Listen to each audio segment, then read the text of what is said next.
नमस्कार भाइयों, स्वागत है आप सभी का करियर पथ आईएएस पर।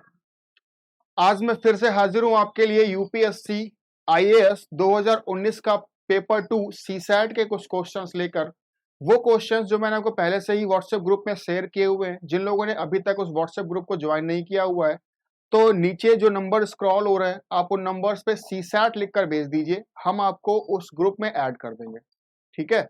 जिन लोगों को सीसैट का बैच लेना है, जिन लोगों को कॉन्सेप्ट प्लस शॉर्टकट ट्रिक्स के साथ पूरा कोर्स पढ़ना है, डिस्क्रिप्शन में हमारे ऐप का लिंक दिया हुआ है, करियर पाथ ऐप का लिंक दिया हुआ है। आप उस लिंक से ऐप डाउनलोड कर लीजिए और उस ऐप पर आपको सीसैट का फुल कोर्स बैच मिल जाएगा।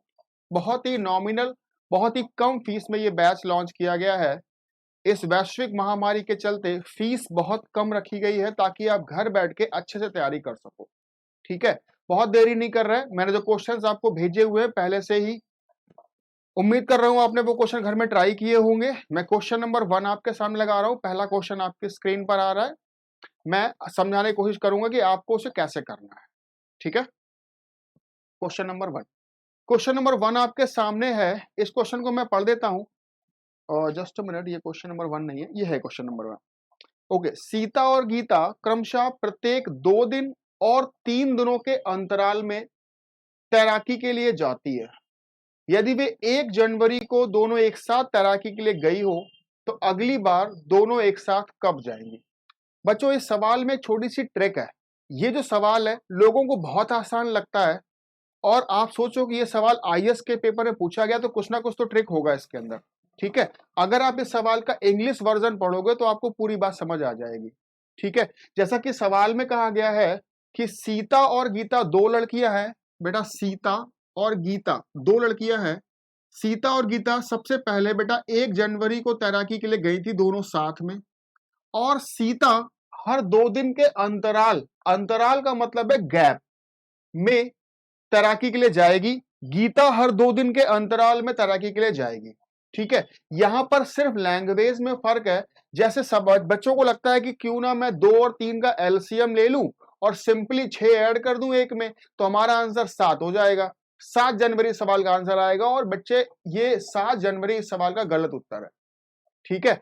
क्योंकि मेरी बात बेटा गौर से सुनो, गौर से। सवाल ने आपसे कहा है, सवाल ने आपसे कहा है कि वो 1 जनवरी को तैराकी के लिए जाती है और 2 दिन के गैप में जाती है। इसका मतलब ये जो सीता है बेटा, ये 2 तारीख को नहीं गई होगी और 3 तारीख को भी नहीं गई होगी।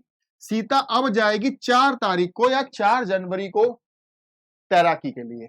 ऐसे ही अगर मैं गीता की बात करूं तो बेटा गीता 3 दिनों के अंतराल में जाती है। अगर ये 1 जनवरी को तैराकी के लिए गई है तो 2 को नहीं जाएगी, 3 को नहीं जाएगी, 4 को नहीं जाएगी, बेटा ये जाएगी 5 जनवरी को। बोलो भाई, इतनी बात तो हम कह ही सकते हैं, क्योंकि ये 2 दिन और 3 दिन के गैप में जाती है। ठीक है। इसका मतलब ये 2 दिन का गैप लेते हैं और तीसरे दिन फिर ये जाते हैं। ये 3 दिन का गैप लेते हैं और ये चौथे दिन जाती है। अब बेटा अगर मैं देखूं तो यहां से जो अंतर आता है वो 3 का आ जाता है, और यहां से जो अंतर आता है बेटा वो 4 दिनों का आ जाता है। मतलब पहले दिन जाएगी और चौथे दिन जाएगी, तो 3 दिन का फर्क आया ना। फर्क 3 दिन का आया। आपको एलसीएम 3 और 4 का लेना है। तो 3 और 4 का बेटा एलसीएम कितना हो गया? 12। आप मुझे बताओ वो कब गए थे? 1 जनवरी को गए थे। 1 जनवरी में 12 दिन आप प्लस कर दो, तो 12 दिनों के बाद मतलब 13 जनवरी को, 12 दिनों के बाद 13 जनवरी को ये दोनों फिर से एक साथ तैराकी के लिए जाएंगी। इस सवाल का आंसर है डी। डी इस सवाल का सही उत्तर। ठीक है। बच्चों को अक्सर ये लगता है कि मैं 2 और 3 का एलसीएम लेके ऐड कर दूंगा, आंसर आ जाएगा, और आंसर हो जाता है गलत। क्योंकि बेटा यहां कहा गया है 2 दिन के गैप लेकर जाती है, मतलब 1 को जाएगी तो 2 दिन नहीं जाएगी, तीसरे दिन जाएगी, और यहां जाएगी बेटा चौथे दिन। तो 3 और 4 इनका आपको एलसीएम लेना है, ना कि 2 और 3 का एलसीएम लेना है। मेरी बात समझ आ गई होगी, आशा कर रहा हूं। और अगला क्वेश्चन आपके सामने लगा देते हैं।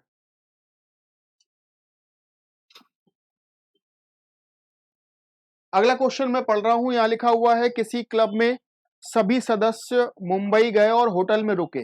अगले दिन 80% खरीदारी के लिए चले गए, 50% पर्यटन के लिए चले गए, जबकि 10% ने होटल में विश्राम करने का निर्णय लिया। होता भी यही है कि जो भी लोग घूमने जाते हैं उसमें से कुछ लोग बहुत एक्साइटेड होते हैं, वो तो चले जाते हैं खरीदारी करने के लिए, उनको कुछ मार्केट पता होता है। और जो कुछ लोग होते हैं वो पर्यटन के लिए जाते हैं, कि घूमने उमने के लिए जाते हैं। कुछ लोग आलसी टाइप के होते हैं, वो होटल में रुक के सोने के प्रयास करते हैं। यहाँ भी वही कहानी है। सवाल ने कहा है बेटा 80% लोग खरीदारी करने चले गए हैं, 50% पर्यटन के लिए चले गए हैं, और 100% 100% नहीं, 10% ने ही होटल में रुकने का निर्णय लिया हुआ है। पर आप में से बहुत से लोग कहोगे कि सर लोग तो 100% होते हैं, हमेशा हम 100% मानते हैं। ये 100% लोग हैं, उसमें से 80% चले गए खरीदारी करने, 50% चले गए पर्यटन करने, और 10% होटल में रुक गए। तो ये तो सर बहुत ज्यादा हो गया। 80 से 80 50 130 और 10 140 हो गया। जबकि लोग तो होते हैं 100%।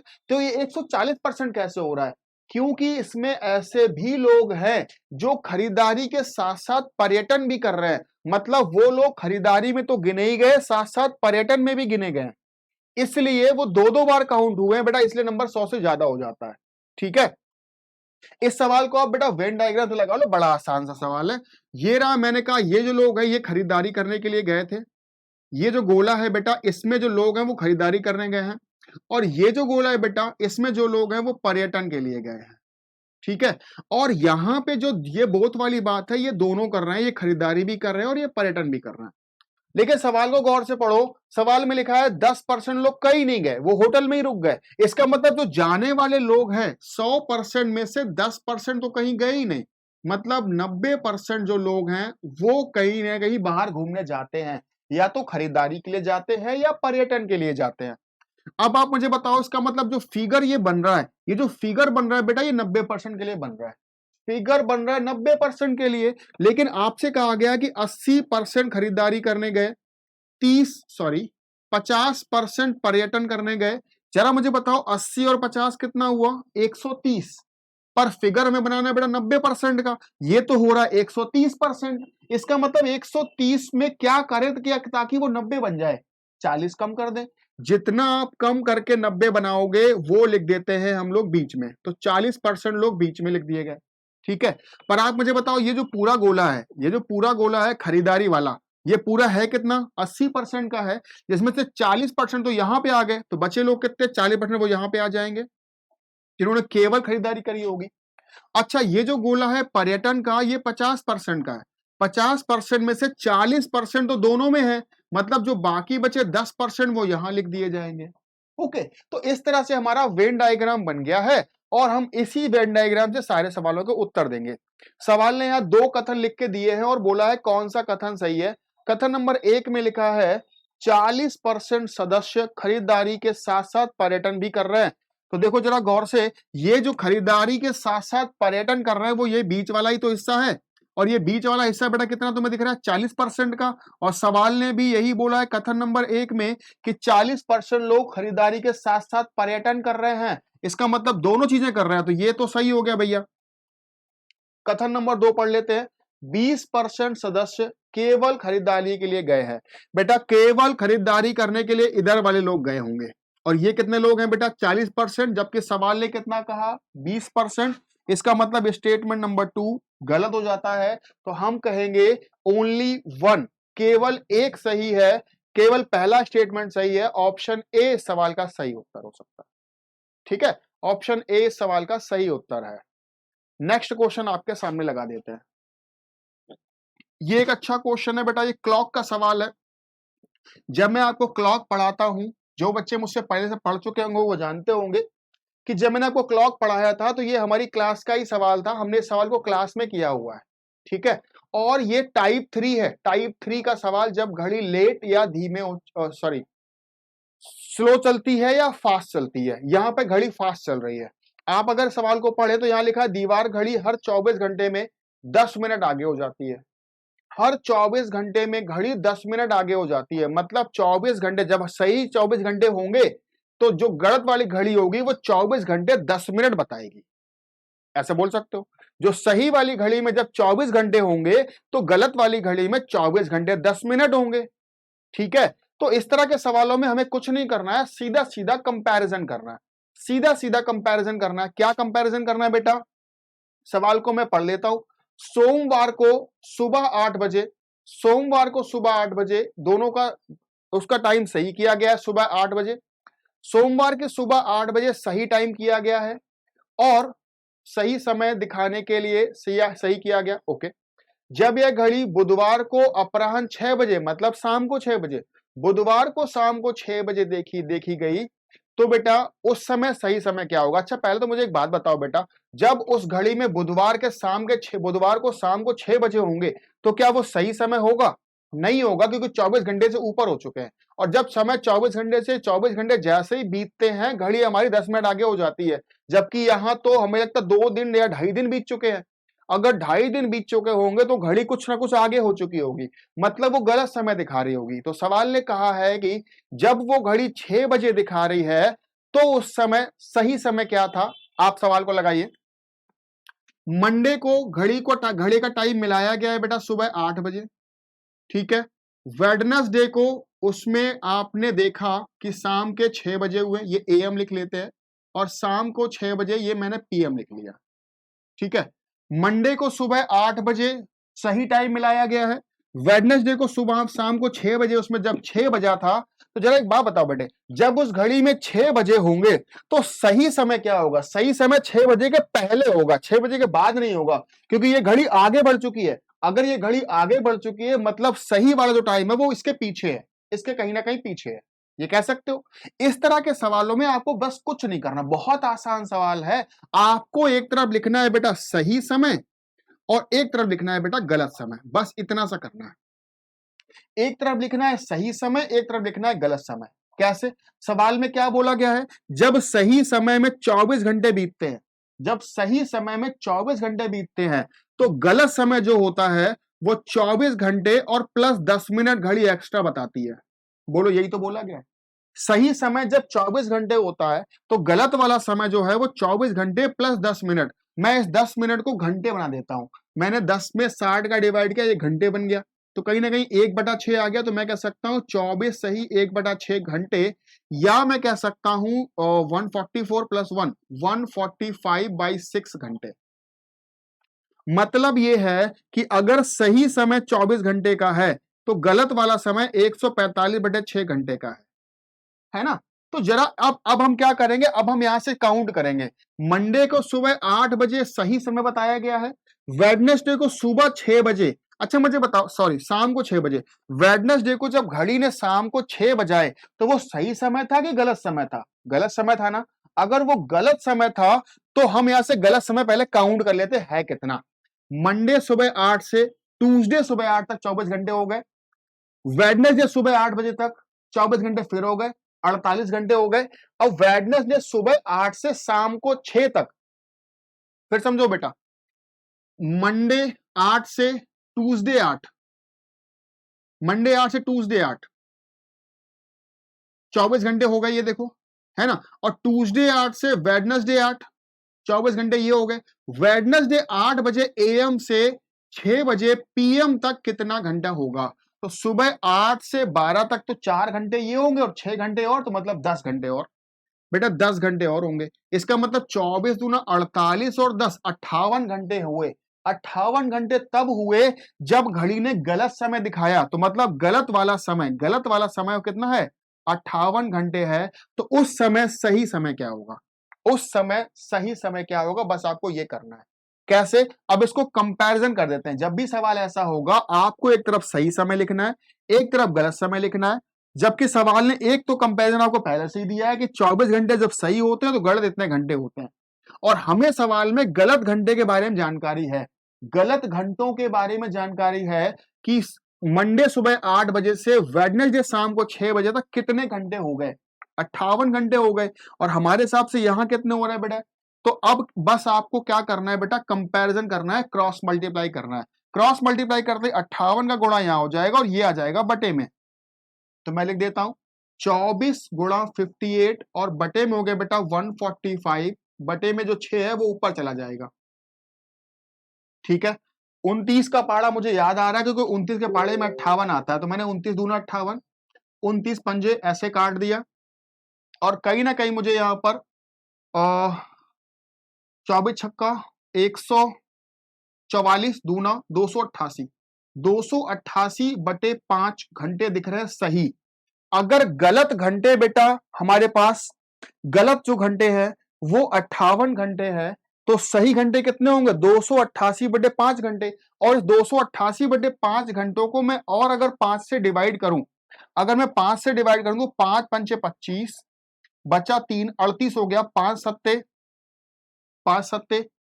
35, बचा 3, तो ये 3/5 घंटे और आ रहा है। इस 3/5 को अगर मैं घंटे में कन्वर्ट करूं तो बेटा ये आएगा 12 तिया 36, मतलब 57 घंटे 36 मिनट। इसका मतलब मैं ये कह सकता हूं, इसका मतलब मैं ये कह सकता हूं कि जब घड़ी ने एक्चुअल में 58 घंटे बताए, तो सही घड़ी में कितना बजा होगा बेटा? 57 घंटे 36 मिनट हुए होंगे। ठीक है। और अगर मैं ऑप्शंस चेक करूं तो मुझे एक ही ऑप्शन में 36 मिनट दिख रहा है, 5:36 दिख रहा है आपको। तो बच्चे यहां पर आप कहोगे कि 5:36 हुआ है। ठीक है, ऑप्शन ए इस सवाल का सही उत्तर है। फिर से एक बार समझा देता हूं, एक तरफ आपको सही समय लिखना है, एक तरफ आपको गलत समय लिखना है। सही समय 24 घंटे, तो गलत समय 145/6 घंटे है। हमारे हिसाब से सवाल ने गलत समय दिया है बेटा 58 घंटे, तो सही समय क्या होगा? एक्स मान लो, एक्स, और क्रॉस कर दो, एक्स का वैल्यू आ जाएगा। एक्स का वैल्यू आएगा बेटा इतना घंटे, और सवाल में आ रहा है 57 घंटे 36 मिनट। या तो आप ऐसा कर सकते हो कि मंडे सुबह 8 बजे से ये टाइम जोड़ दो, तो भी आपका आंसर आ जाएगा। वरना मुझे ऑप्शन में 36 मिनट वाला एक ही समय दिख रहा है, एक ही ऑप्शन दिख रहा है बेटा, ऑप्शन ए लगा सकते हैं। ठीक है, यूपीएससी के पेपर में आया है, ये क्वेश्चन आपको आईएएस बना सकता है ना। ये क्वेश्चन जो है ये 2.5 नंबर का क्वेश्चन है, आपको आईएएस बना सकता है, और बहुत ही आसान कॉन्सेप्ट है, सिर्फ और सिर्फ कैलकुलेशन है। अगर आप एक बार कॉन्सेप्ट को सीख जाओगे तो कैलकुलेशन को तुम्हें सिर्फ करना होगा। ठीक है, नेक्स्ट क्वेश्चन आपकी स्क्रीन पर।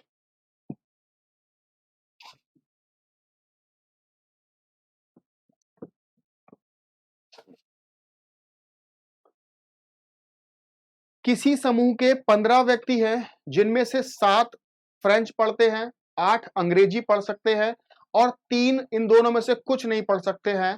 तो पूछा गया है, बताओ कितने व्यक्ति सिर्फ एक भाषा पढ़ सकते हैं? तो बड़ी आसान सी बात है, इसको भी हम वेन डायग्राम से ही लगाएंगे।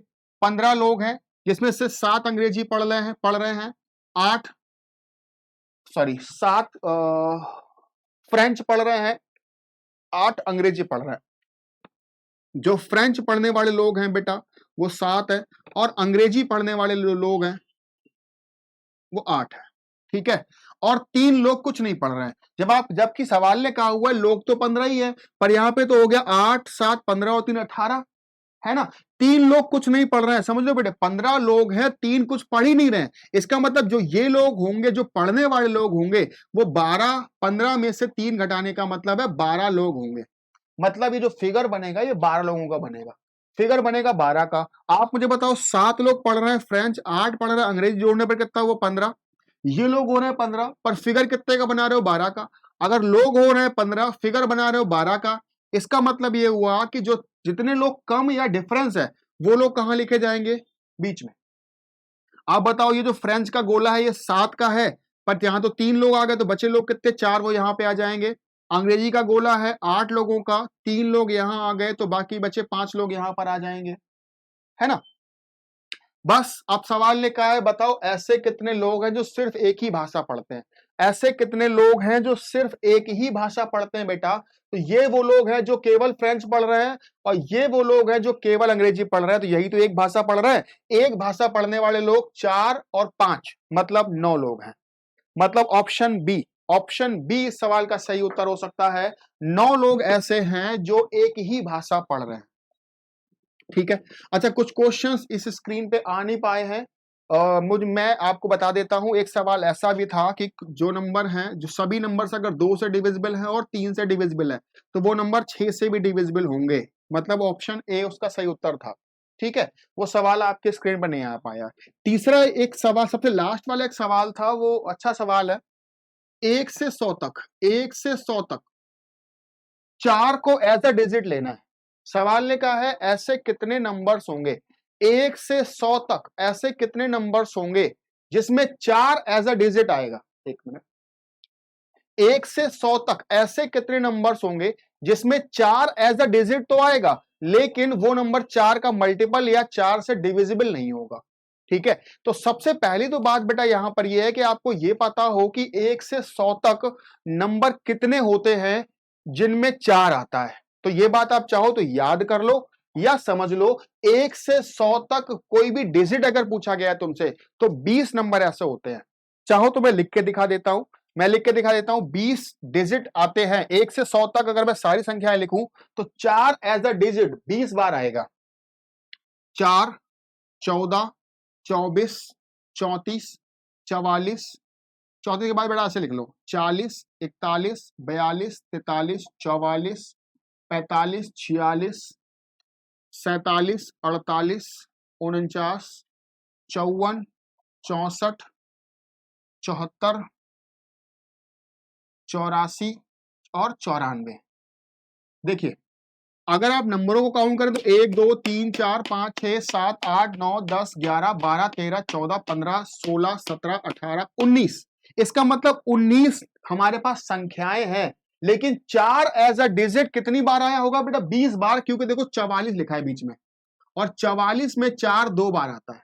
44 में 4 2 बार आता है, इसका मतलब नंबर ऑफ डिजिट, अगर कई बार आपसे सवाल ऐसे पूछ ले कि इस 1 से 100 तक संख्याएं लिखने पर 4 का अंक कितनी बार लिखा जाएगा, तो आप कहोगे सर 20 बार लिखा जाएगा। ठीक है, ऐसे भी बोल सकता है। अच्छा, इस 20 में से सवाल ने आपसे कहा है आपको उन नंबरों को काउंट नहीं करना जो 4 से कटते हैं। तो मुझे बताओ बेटा 4 से कौन कट रहा है? 4 कट रहा है, 24 कट रहा है, 40 4 से कटता है, 44 4 से कटता है, 48 4 से कट जाता है, इसके बाद बेटा 64 4 से कट जाता है, 84 4 से कट जाता है।